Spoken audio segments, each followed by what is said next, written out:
Hello, everyone. I just want to say we'll be starting promptly at 11:15. So hang on.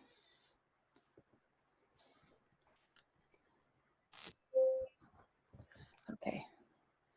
There's Cindy. That's great.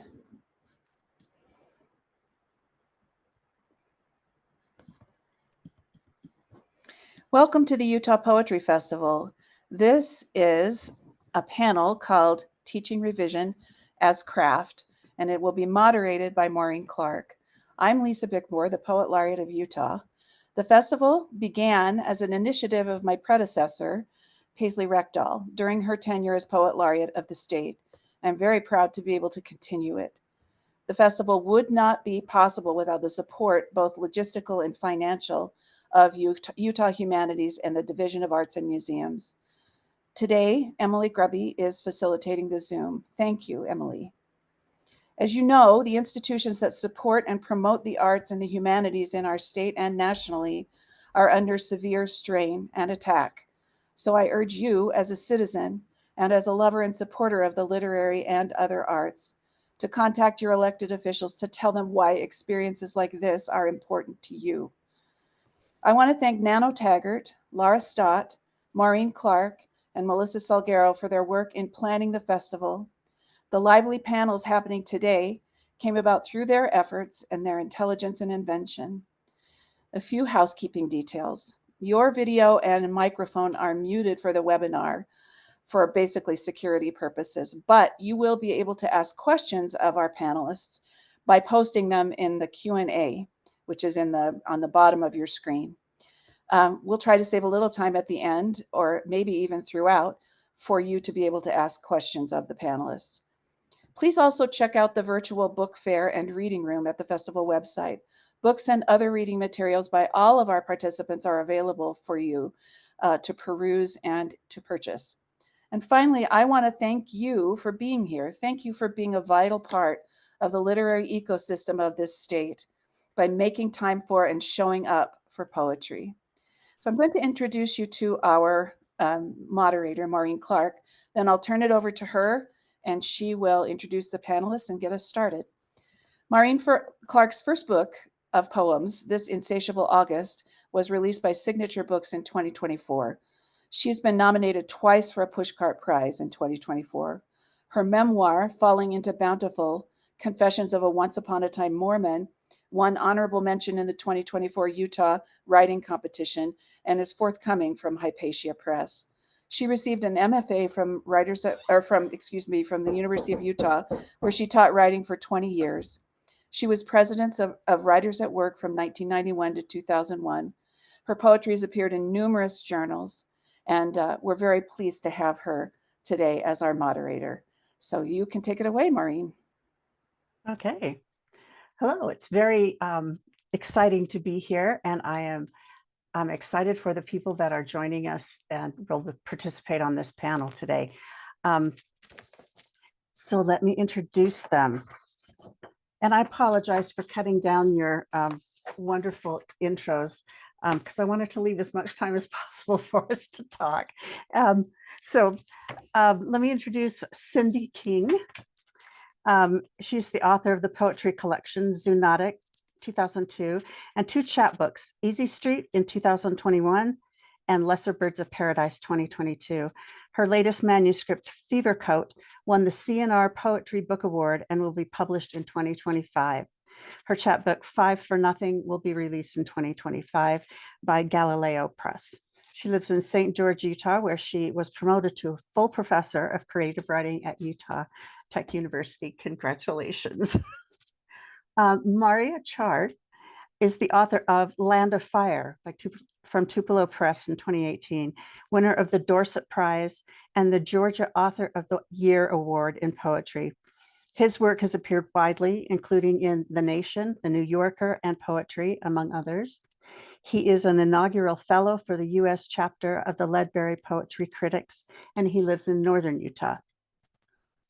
Harmony Button's creative work has been nominated for Pushcart and Best of the Web awards and has appeared in journals such as Colorado Review, Chicago Quarterly, Southwestern, American Lit, I'm sorry, that's one word, Southwestern American Lit, Cobalt, Rock and Sing, Bayou, and Draft Horse. She currently teaches English at the Waterford School in Sandy, Utah, where she serves as an instructional coach and class dean.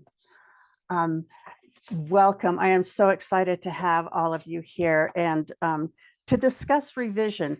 And as we were creating these workshops and talking about revision as craft, that seems like kind of a misnomer, because a lot of people look at revision as being something that, well, if I really have to, I'll revise. At least students are like that. But writing poetry is very different. And I'd like to get your take on, each of you, on how you feel about revision as a craft for yourself and in your teaching, if you'd like to bring that into the conversation too.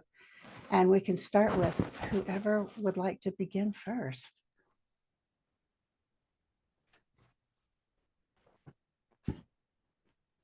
Hello, everybody. Well, let me introduce Michael. We were waiting for you, and I'm glad that you made it. Yeah, This I is just Michael got the Souter. invite this second. He's an emeritus professor at Utah State University.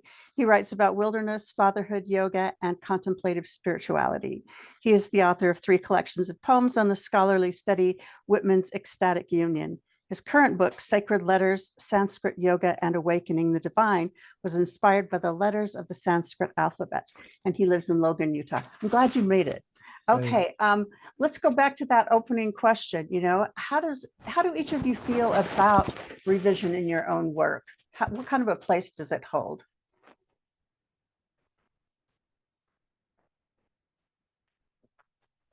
I'll start us off. Okay, Harmony. With the idea, I love the question of revision when it comes to students. I feel like I have 2 great loves in my life, and one is poetry and one is teaching. And sometimes they feel at odds with each other, but most of the time they feel like one and the same thing.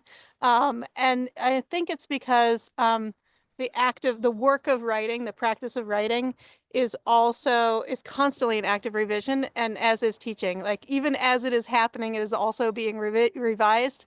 And so to embrace the process as not something that comes after an initial burst of genius, but that's something that immediately and constantly is happening. And sometimes I tell students that even when they're not writing, they're writing, that you're always percolating, you're always thinking about something, and that the act of putting the words on the page is just one part of the process.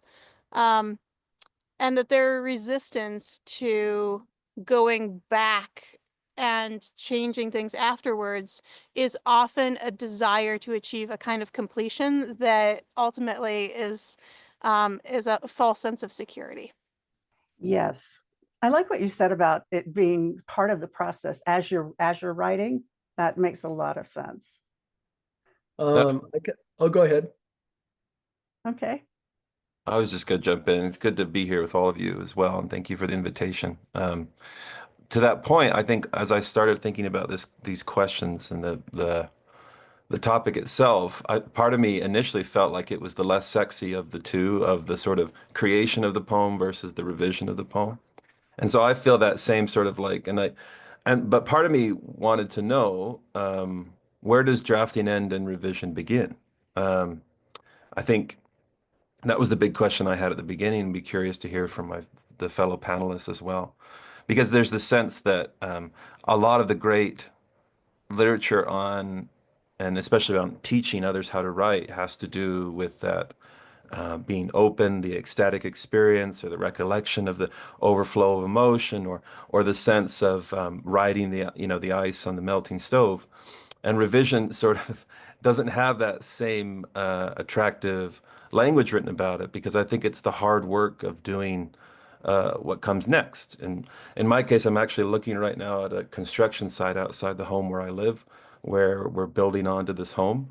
And it's there's the home is 40 years old, and there's this extraordinary violence done to the landscape outside that was done in a matter of minutes.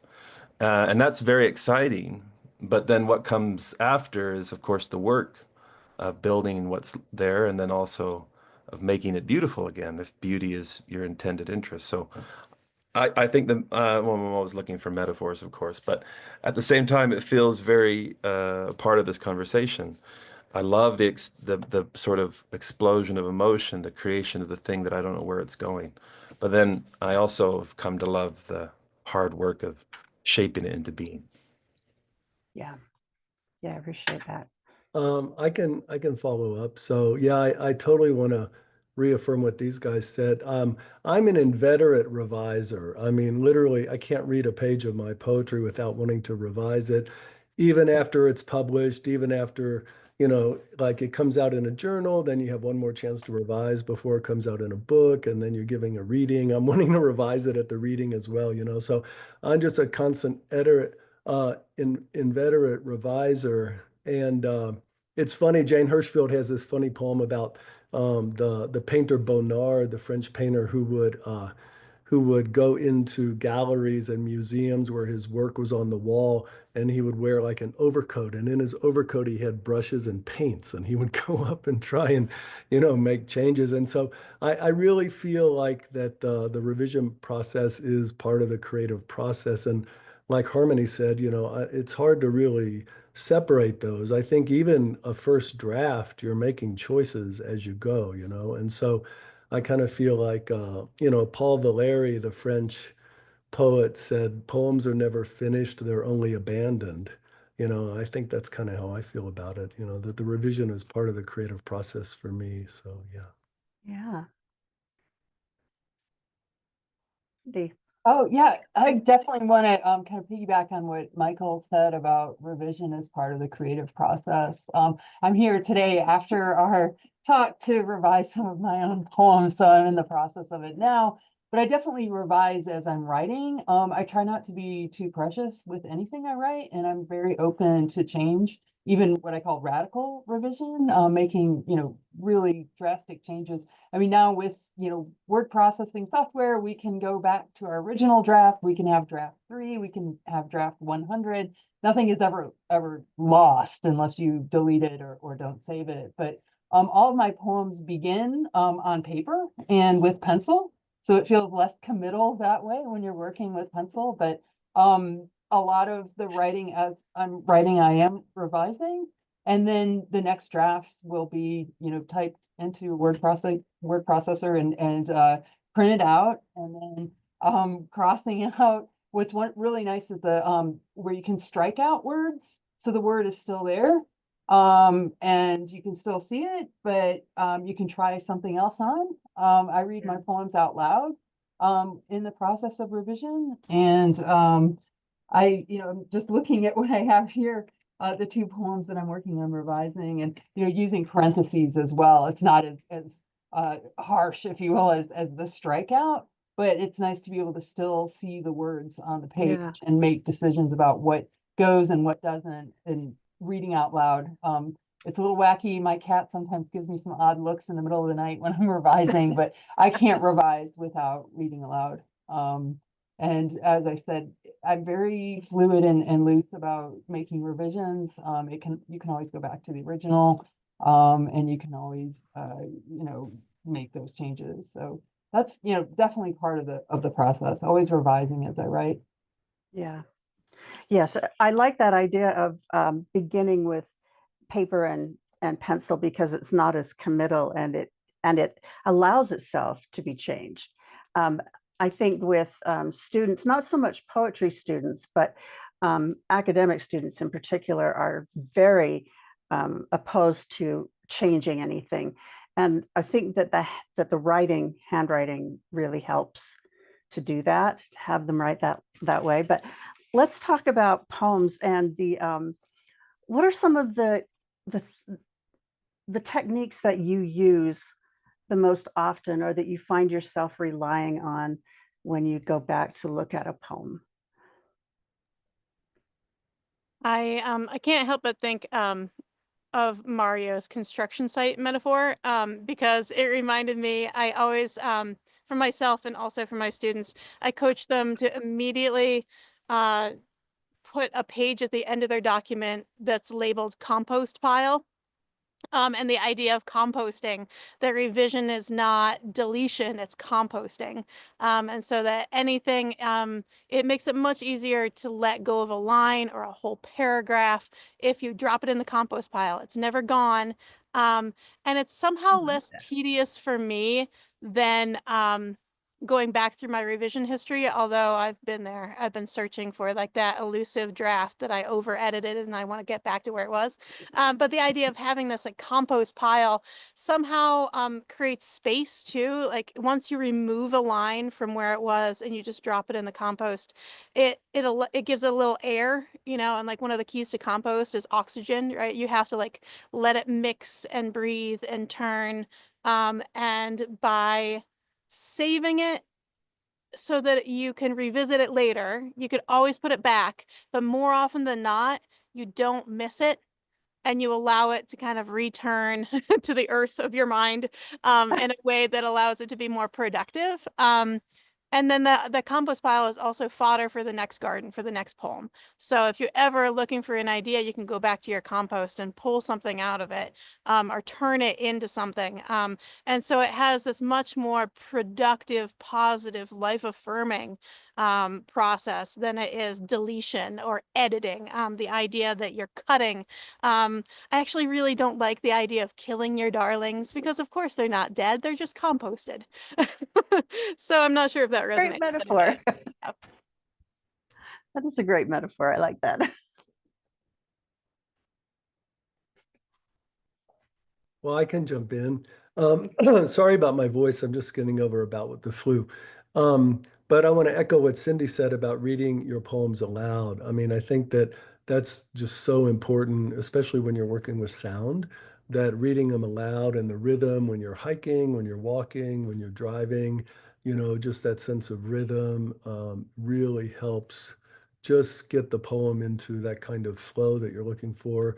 And then, one of the most important things, which I'm sure we all take advantage of, is, trusting other people, getting other feedback and workshops and writing groups. And, that's what writing workshops are. They're revision workshops, really, because you bring in your first draft or whatever draft it is. And so, really getting the feedback from other people.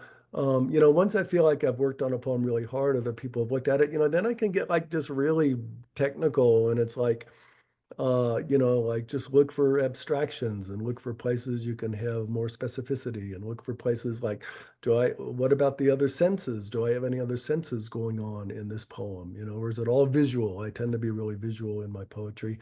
And then also I tell my students, like know the etymology of all the important words in your poem because like, Emerson said that words are fossil poetry and, you can find the etymology of a word and it can open up, new possibilities. The other thing I would just say is to trust your poem because a lot of times you don't really know what you're trying to say. And, I think it's wonderful sometimes in workshop where, somebody is saying, wow, you know what I think this poem is really about? I think it's about this.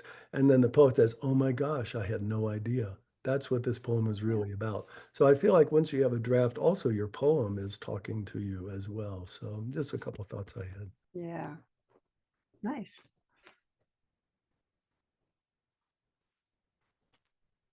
I was real lucky to have, I've had great teachers and I learned from each of them and also teachers who I've never met, obviously like all of us.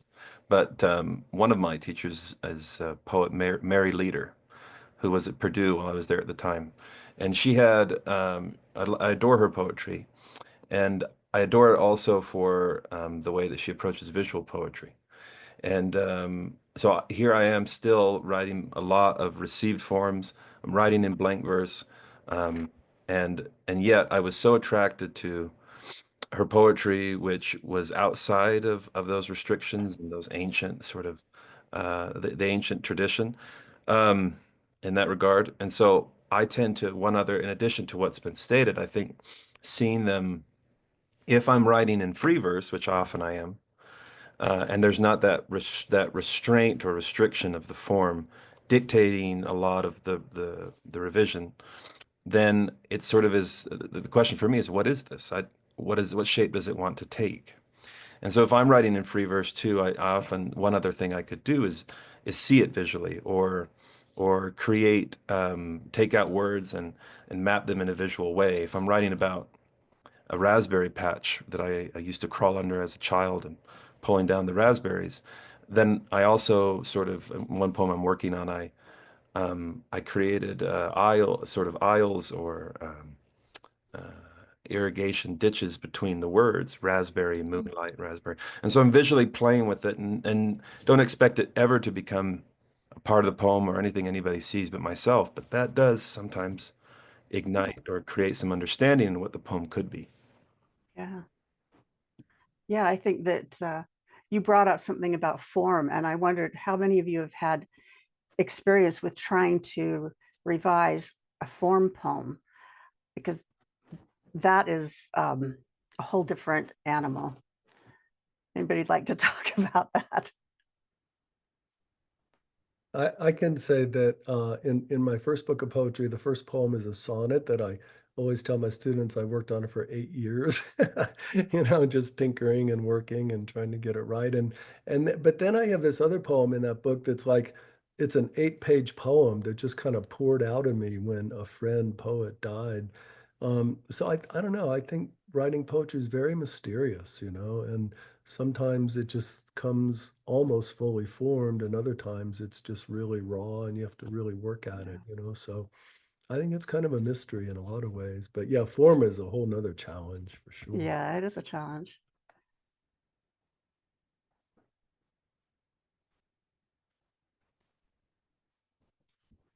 I do How many think with, years? yeah, Go ahead. Cindy, go ahead. No, go ahead, Archie. I was going to respond to that question of form. Form to me is such an invitation to play. And sometimes actually when I have a student or myself who's struggling with a poem in particular, you can ask the what if question. If you can kick yourself into a playful mindset where you can get a little bit away from what it currently is and ask yourself to translate it to a different form. Sometimes you get a different poem, but sometimes it opens up things that you were missing in the original version. And so the idea of form as constraint, but constraint actually ignites innovation and playfulness. And so sometimes we play around with what I call translation poems, where you take a poem and then translate it into a different form. Or I'll even ask them, well, how would Jane Kenyon write this? How would another poet write this poem? And so to get out of yourself for a moment and just play to see opportunity can be really liberating. Right. That's a good, very good advice. That's a lot of fun. Cindy, do you want to add to this question? I just kind of wanted to go back to Harmony's comment on the compost pile. I have something similar, Harmony, that with my students, I call it the scaffolding. That none of the writing, sometimes I think students feel when they have to revise or they've given, feedback and told to move this or take this out, they see it as, oh, that writing, then that was wasted writing, especially in prose writing. And, I tell the students it's all just scaffolding, that you needed to write those words in order to get to the final poem or the final piece. And I definitely don't see, like, I don't compartmentalize between my teaching and my writing. I'm most inspired, strangely, when I'm teaching, and most inspired to revise when I'm working on giving students feedback on their portfolios. And Yeah. so I get into the habit of like applying the kinds of feedback that I give to my students to my own work, when I'm, where can I replace a possessive with a prepositional phrase with a possessive, where can I delete those articles like and the in the poem. A lot of the work that I try to do, I'm moving so much toward trying to preserve the students' language, certainly preserve their content, and do a lot more with just streamlining and maybe working on syntax. I think we're maybe moving away from that kind of traditional workshop model where we take an axe to the students' work and change this and start over. Let me rewrite your poem for you. And, I think there's something to be said about trying to preserve the students' intent and to preserve their rhythm, their syntax, their voice, their music, and their language. And Right. it's great to be able to you know, literally like tens of portfolios of student work, and then be able to look at a poem I wrote maybe a month ago and see it just as another piece of student work and apply the same kind of objectivity, if you will, to my own Right. work. I do Right. write a lot of work, so sometimes I forget, oh yeah, I forgot about this poem, and it doesn't feel as familiar. You know, I think most everyone lets a poem cool off a bit before they Right. start taking the axe to it. So I just wanted to add that.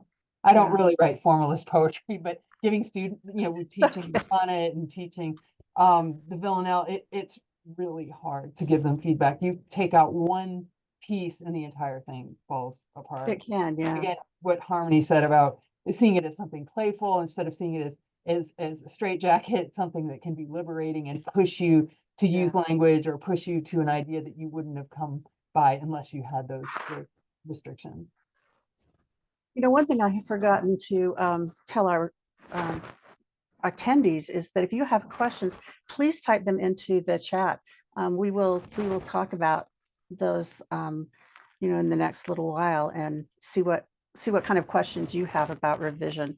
I had a poetry professor once.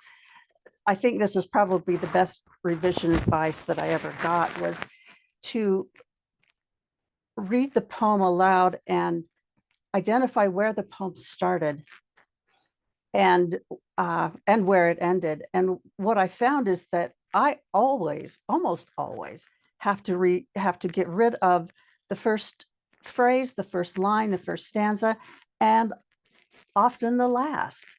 And but just asking me where it started, where the poem really started to jump off the page, really took my vision into a whole different place with looking at my work. So I didn't feel as much like I was getting rid of stuff as much as I was saying, oh my gosh, this is where it begins. Have any of you had, you know, professors and poetry workshops where something like that has happened to you? I would love to jump in there. You know, I did my MFA with David Bottoms, a poet in Atlanta, and you know, he often said that, like, you know, in an early draft of a poem, your first stanza is kind of just revving up, you know, getting ready, and then the poem really starts. And I always like to tell my students about, you know, T.S. Eliot, whose Wasteland is like the most famous poem of the 20th century, and it starts with that great first line, "April is the cruelest month," and so I always show my students that you can get a facsimile copy of the Wasteland that Eliot wrote and sent to Ezra Pound, you know, the crazy genius of modernism.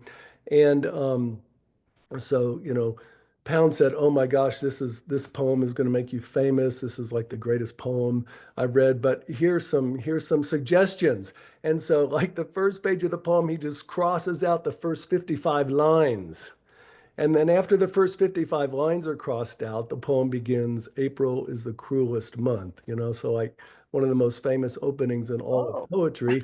And Pound, you know, who people say should get partial credit for writing the poem, was basically just cutting, you know. So I think there is that scaffolding, like Cindy was talking about, that, you know, Eliot had to write 55 lines before he got to the beginning of the poem, like Harmony is saying. So, you know, I think playfulness is important, and especially for students to realize, if we, you know, if we cross out the first 55 lines of your poem, it doesn't mean we don't like it. You know what I mean? So yeah, very true.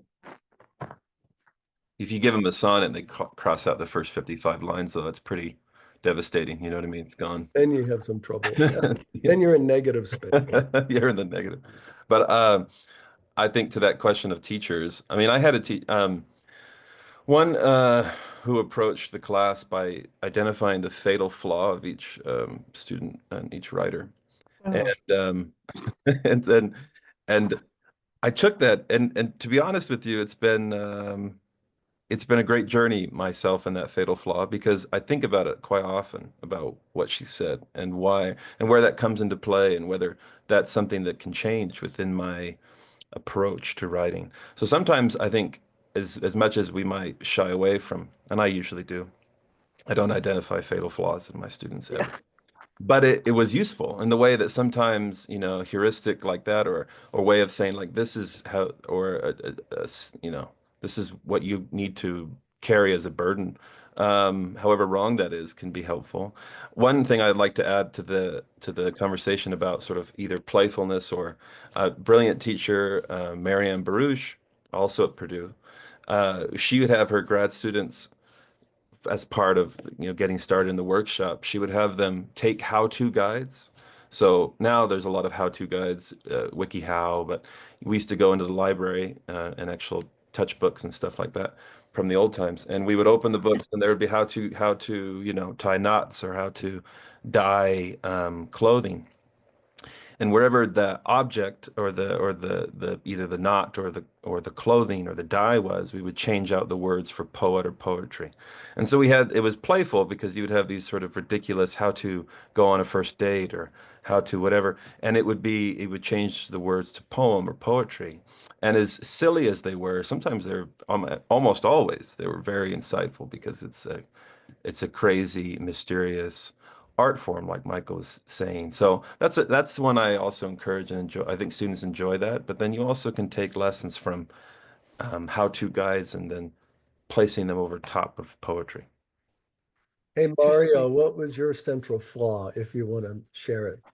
My central flaw was order. So I have an Order. obsession with order and symmetry. That's And a pretty good flaw, actually. I hope so. I'm not sure, but I do know that I have to sort of keep it. It's always in my mind now. So Mhm. That's cool. Mm. Yeah.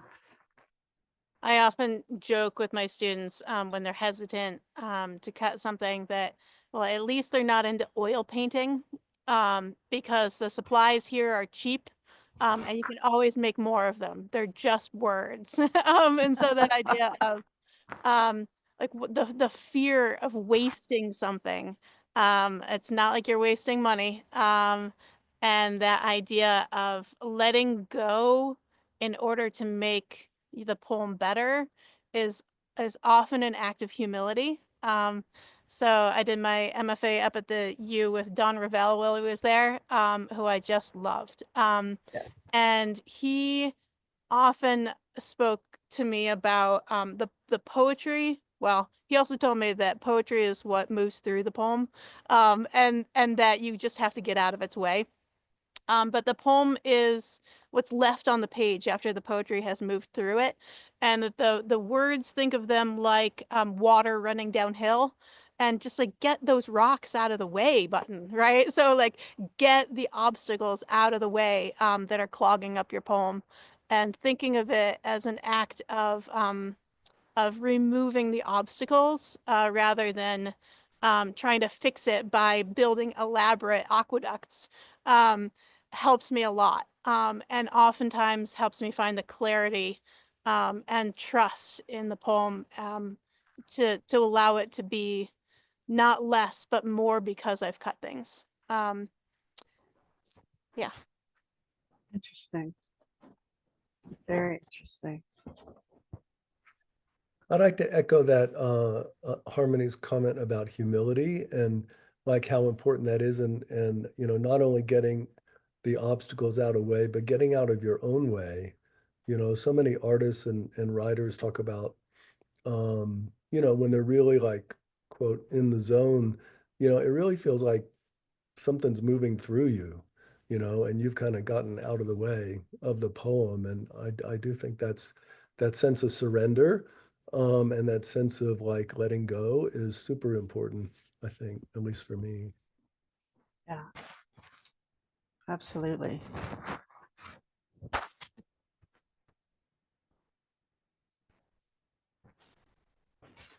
So when you are revising, or I should say, when you have someone read your poems and you know that this is a person that you can trust, and that's a very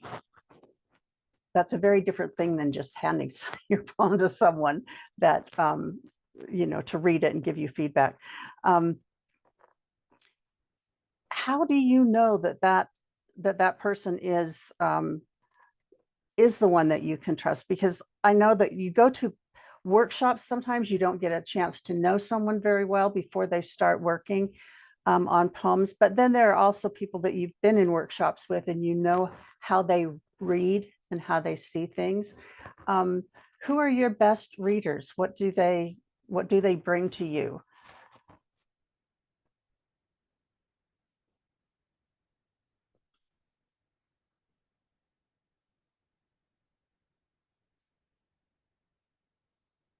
I might speak up for editors. I'm curious, editors that have independent relationships or I often have the best interactions I've had with poetry has been with when editors have actually tried to engage with revision instead of simply a public like an acceptance or a rejection of publication. I don't understand fully why in this profession we don't have that kind of relationship with editors that prose writers do. And when that has happened, when editors have sent back, I sent out a poem and then they wrote back and said, we like this poem. Would you consider this revision? I had some of the best, one of the long poems in my first book, Caballero, went back and forth with the editors at Beloit Poetry Journal to make it, I think, reach its the form that I'm most proud of. Now, at the same time, I also keep the ending that I edited out as a sort of when I perform or read or recite the poem, I bring that ending back in because I feel like it was more suited for performance. It was more suited for the audience. So before I spin off on that direction, I'll stop here, but just say that I also think having no relationship and that editors that are respected or at least respect the work enough to want to encourage revision, I really like that. Yeah, I do too. And it's very limited. You don't get that very often, or at least I haven't in my experience. I had a funny experience like Mario's with Cutbank magazine where they accepted a poem of mine and they were giving me a little feedback on the last line. They weren't sure the last line was right. And so I read what they sent me and I was like, oh, wait a minute, there's a whole second page and there's two more stanzas. And so I sent that to them and they said, yeah, we think we really like it the way it was without the extra stanzas. So it's like sometimes you get funny feedback. I mean, and I don't know. I mean, you got to keep a rational head about it, but I trust readers a lot, and so I went with that poem without those two stanzas, and so, but I just wanted to say on your question about like choosing, I think over the years and over time, you just find the readers that you really trust and that really give you, really great feedback. My partner, Jennifer Seiner, is a writer. And so she's like always my first reader. And then my best friend from grad school, looking back 30 years, we read everything each other writes. And I have a writers group of faculty members here in Logan. And so, it's just really important, I think, to find, have a writers group and find those readers who, are just really both supportive and smart. You know what I mean? Like, my friend Andrew from grad school, I mean, he's the smartest person I've ever known, and he just is brilliant when he gives me feedback, and so yeah, I trust other people a lot, so but it takes time, to find those people. So, but it's does. important, I think. Yeah. Sometimes I feel like when I get feedback from an editor, I know in my heart it's true. And I go through a moment of grieving the fact that I know it's true. And so that initial resistance to me is often a key that it's good feedback. I rarely have an emotional reaction to feedback that is just bad feedback. I can like, "Meh, meh," but if it's good feedback and I'm grieving it, then I know that they're onto something. And so my best editors have been ones who kind of call me out on stuff. And oftentimes that's either moments of self-indulgence or moments of tiptoeing, right? So what am I afraid of and what am I stuck on? And just kind of doing that deep interrogation of why why I've brought that to the poem often allows me to make the poem better. Right.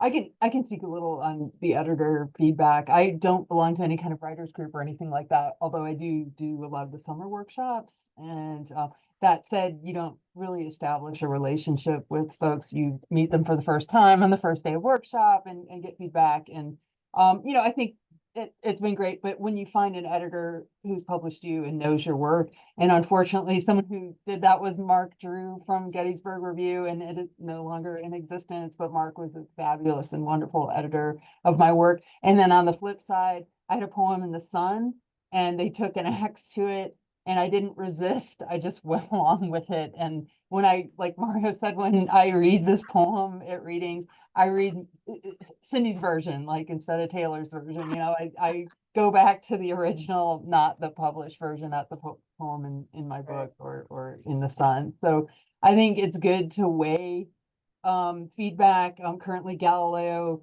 Press, Barrett Warner is giving my manuscript the treatment, and he's already made a few suggestions that I've been like, absolutely not.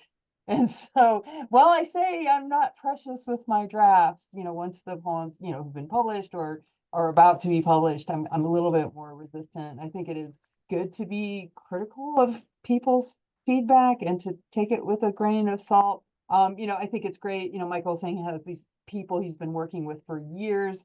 Certainly they're more invested in your work, but sometimes for example, summer workshop setting, the degree of investment from the faculty workshop leader or the students or the attendees may be not completely trustworthy. So I'll just put that out there. But to Harmony, still be skeptical and fight. Like even if something goes, yeah, no way, maybe your gut instinct might be the right one.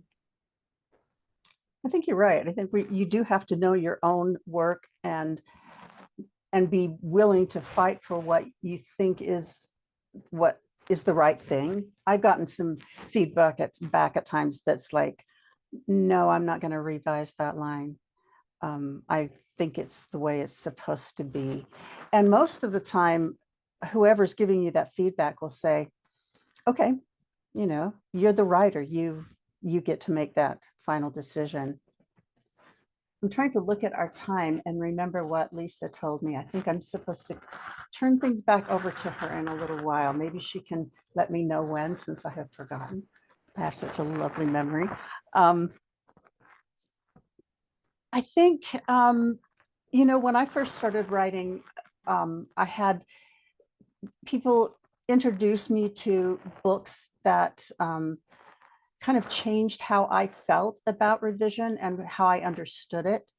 And one of those was Stephen Dunn and his Walking Light. I don't know if any of you have been introduced to that one, but it made me look at revision in a completely different way and poetry writing. And I just wondered if any of you have had a book come into your scene that changed how you felt about revision or how you thought about it.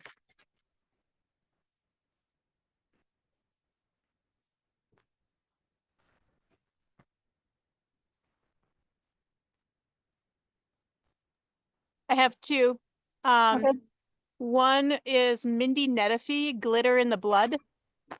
It's a really, really lovely book about revision where she will enact the revisions in real time on her own poems.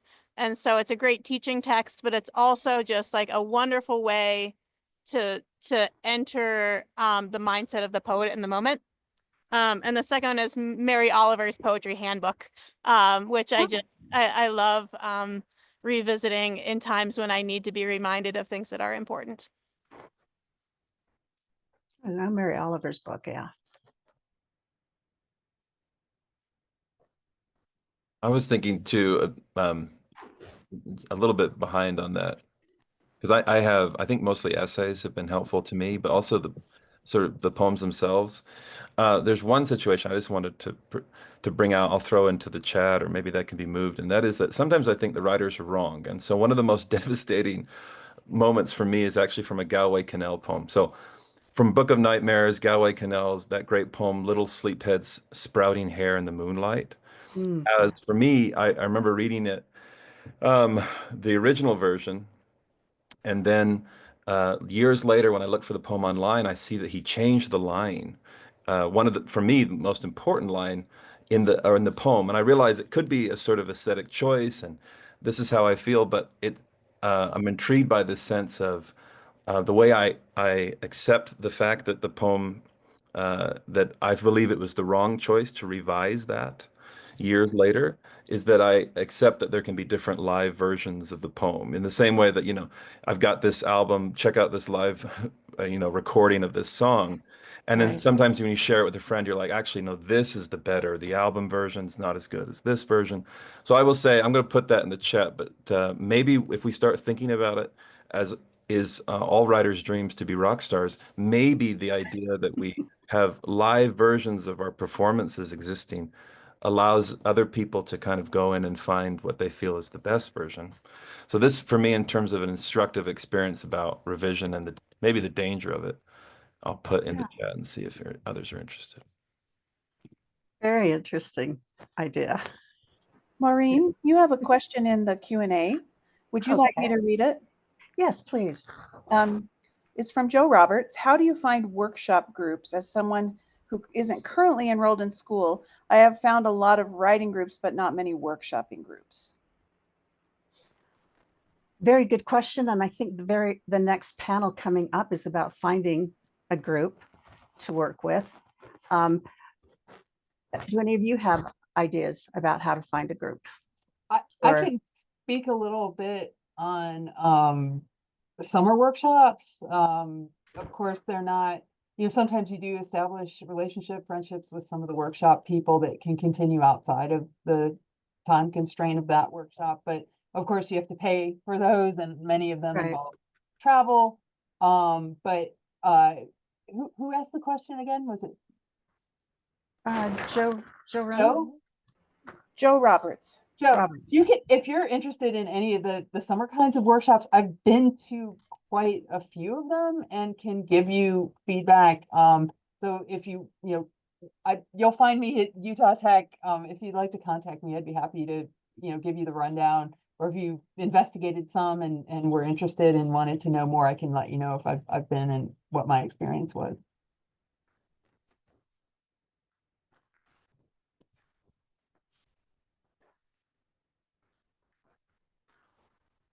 I think it's sometimes difficult to find the right group for you, and I think you just have to keep trying. And I'll throw this into the conversation. I went to a summer workshop and had a great experience and met some great people who invited me to come to their workshop. And we were heading into winter and I was not feeling well, and I have a little bit of agoraphobia, and I turned them down, and I felt really badly about that. And then the next summer I met a group of people at a workshop, and they said, well, let's workshop together online. And I thought, oh, it's never going to work. Just isn't going to work. And it has turned out to be a really productive workshop. And I wouldn't have guessed that in a million years. And we live all across the country. So there are 5 of us, and everybody's in a different time zone. It's just bizarre. But yeah, I do think you have to kind of keep working at finding the right set of circumstances for you, whatever those are. For me, I'm much more into writing partners than I am groups. I'm like the poet introvert.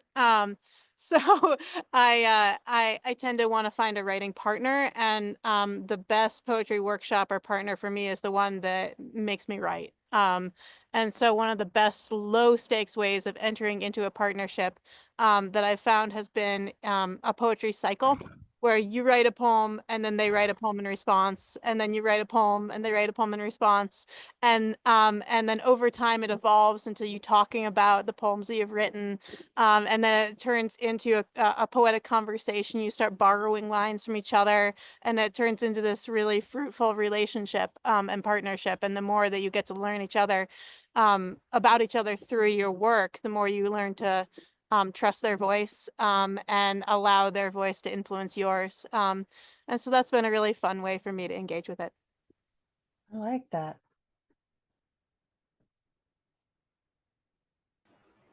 Wonder if we would have like dating apps for poets who want to share and workshop other. Yeah. Wouldn't that be helpful? It might, because I think you want to have we were talking earlier maybe about the editor relationship as being useful and fruitful, but it is deeply rewarding and lucky to find that good reader.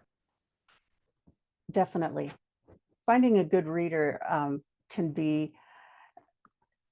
it can become, one of the most important relationships of your life next to a partner, because they understand what you are trying to do, which I think is difficult sometimes to find a good reader that really understands what you're trying to do and how you are accomplishing it or not accomplishing it, and isn't afraid to give you straightforward feedback. I've had people respond that are trying to make me feel good.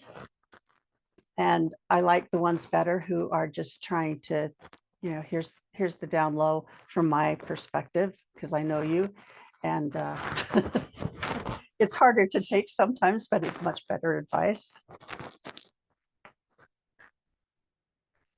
I think most states have like poetry societies. There's a Utah Poetry Society and places to get started like that. And and then just go to readings and talk to people and just be involved in the community as much as you can, really helps a lot. You just meet people and end up making friends and sharing poems and things like that. I mean, it is really lucky if you're, in school or at a university or something like that. But there's a lot of stuff happening, in the poetry world all over the place. And, you can just kind of research it a little and get connected, go to readings, go to meetings of poetry societies and things like that. And, stuff will blossom out of that, I think. Yeah, very true. Okay, well, it is 12:05, 12:06, when I need to bring Lisa back into our conversation. Thank you so much for participating in this panel. I've really enjoyed meeting you and talking about revision. So Lisa, take Yes, over. thank you so much. I wrote a ton of notes because I got so many ideas, great metaphors. I love the metaphors that are actually, I think, very fertile for thinking about this and for working with other people as they revise their work as well. So I have a few wind-up remarks. I just want to thank the panelists for their time and their great and gorgeous words. And I also want to encourage everyone who's attending to go into the virtual book fair, look at the work by these writers, and perhaps purchase some books. And we have 2 more panels and 2 more readings today. Our next panel starts at 1 p.m. and it is about forming and sustaining poetry communities. So I hope that you'll come. It's not too late to register if you haven't already. You can find all of that on the Poetry Festival website, utahpoetryfestival.wordpress.com. Thank you all, people who attended, for being here, and I hope to see you again. Thank you, Lisa. Thank you. Thank you, everyone. Thank you It was all. a wonderful, Thank you, everybody. wonderful panel.